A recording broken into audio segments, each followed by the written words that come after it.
Good morning. This is a special coverage of the coronavirus crisis using the combined forces of News 5 and Signal TV's 1 News, Radio 5 and 1 PH. Makikibalita po tayo sa sitwasyon sa Quezon City kasama si News 5 correspondent Hannibal Dalete na naroon ngayon sa may East Avenue na kabilang sa sinalalam sa Extreme Enhanced Community Quarantine. Magandang umaga, Hani.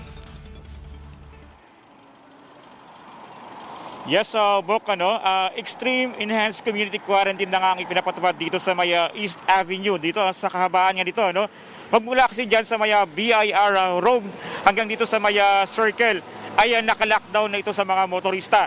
At tanging pinapadaan na lamang ng mga frontliners or mga miyembro ng PNP ay ang mga nasa medical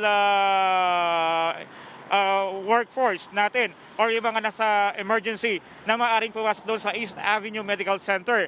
At yung mga tao naman na maaaring dumaan dito ay hindi na pinapayagan ngayon kasi nga delikado sa kanilang kalusugan yung maaaring pagdaan nila dito sa may area nito, Bok, At bukod doon, nag-iikotan tayo kagabi. Nagsagawa rin ng tuloy-tuloy ang ginagawang inspection or checkpoint ngayon doon sa may Batasan Road, boundary ito ng San Mateo Rizal at ng Quezon City. At kagabi, talagang mahigpit na seguridad ang kanilang ipinapatupad. At bukod dyan, Bok, bukod sa may pinapatupad na curfew dito sa Metro Manila, mayroon pa rin pa tayo mga kababayan, mga kapatid na nagiging pasaway at may naaresto kagabi. Dalawa, nagsagawa kasi ng buy-bust operation ang PNP ng QCPD at naaresto yung dalawang suspect, Bok, at nakakuha doon ng 25 grams ng shabu. At ngayon, nakakulong na yung dalawang suspect. Samantala, may inikutan rin tayo kanina, Bok, na isang bahay naman ito na binuksan niya para doon sa mga kapuspalad dating kapatid na mga homeless. Ito ay isang popsicle shop na kinonvert niya into home shelter para doon sa mga homeless nating mga kapatid. Sa ngayon ay bukas yun para doon sa mga kapatid nating walang masilungan sa panahon ng krisis, Bok. Hani, bale, yung area mo kung saan ka nakatayo ngayon, yan ang sa may panulukan ng East Avenue tsaka Elliptical Road. Yung bahaging yan, magmula sa BIR Road hanggang sa Elliptical, wala nang pwedeng dumaan dyan na ordinaryong residente ng Metro Manila. Pwede lang dumaan dyan, bale, kung tama ang intindi ko, yung mga medical health workers na patungo ng East Avenue, Lung Center at Heart Center. Tama ba? Tama ka dyan, Bok, Yun lang ang pinapayagan ng ating mga kapulisan dito na hindi pwedeng dumaan ang ordinaryong mamayan or kung sino man yung pwedeng dumaan dito na wala namang kinalaman dito sa area na to or sa mga hospital ay hindi pinapayagan, Bok.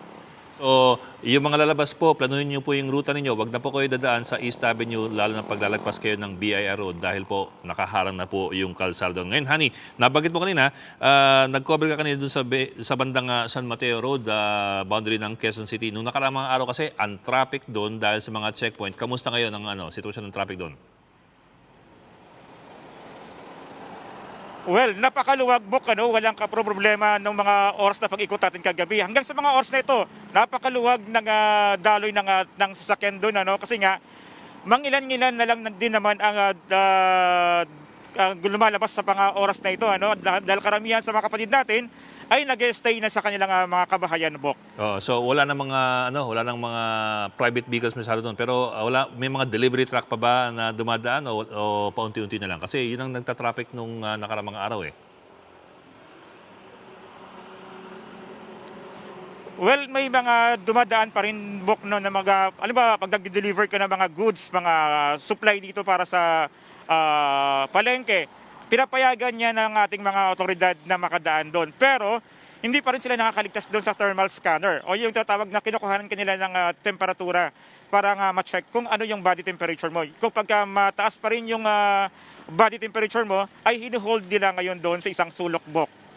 Hani, huling tanong, kamusta din sa Quezon City? Marami bang tao sa kalsada o mga lang na lang?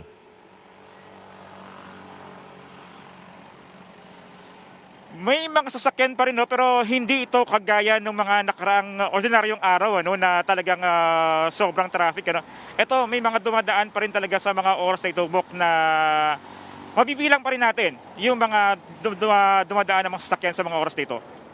Okay, maraming salamat Hannibal Narete, live mula po sa Quezon City. Congress special session on boosting the budget for fighting COVID-19 has been postponed. In a text message to media last night, Senate President Tito Soto says lawmakers will instead meet at the palace to discuss how they can empower the government to address the present crisis. Details of the rescheduled meeting have yet to be released. According to Speaker Alan Peter Cayetano, other cabinet members or cabinet heads will be joining the meeting too. Finance Assistant Secretary Maria Teresa Habitan told the Philippine Star that investors deemed the initial 27.1 billion peso war chest too small to cushion the blow of disruptions caused by the spread of the coronavirus. That's why economic managers are also meeting next week to pass a second economic package to mitigate the impact of the pandemic.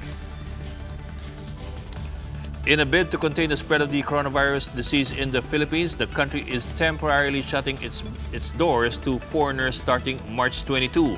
However, foreign spouses of Filipino citizens, as well as their children, foreign government officials, and members of international organizations are exempted from the ban.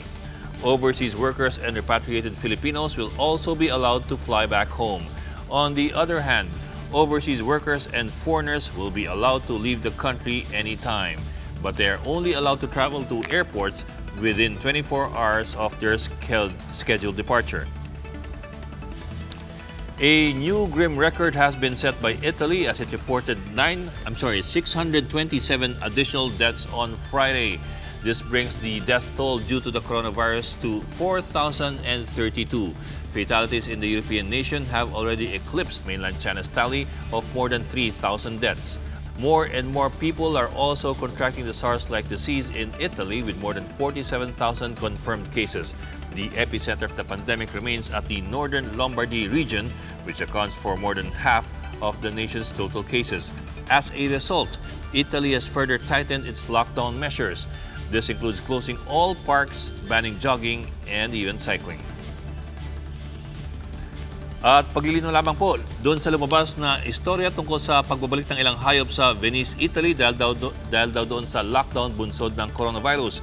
National Geographic is disputing reports that animals have been returning to some of these places as a result of the lockdown.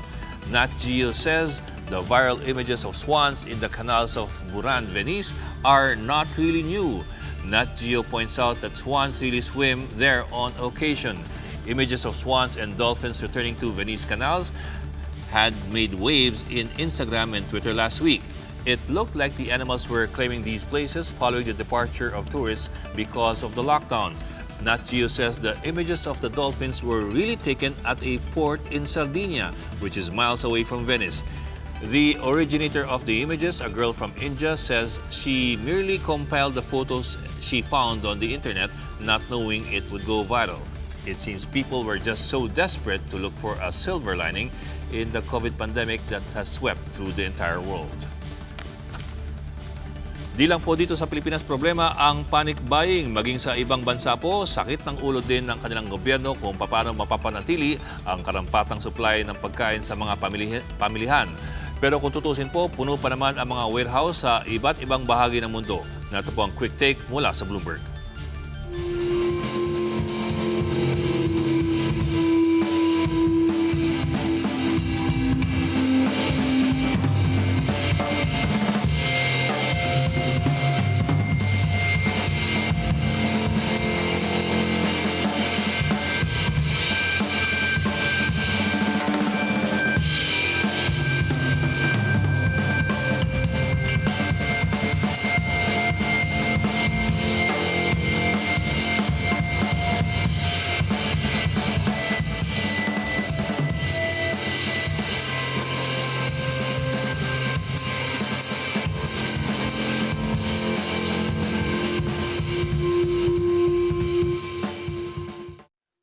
And that's the latest on the enhanced and expanded community quarantine in Luzon. For more updates, follow News 5, the Philippine Star, and Business World Online. I'm Edwin Gao. We are One News.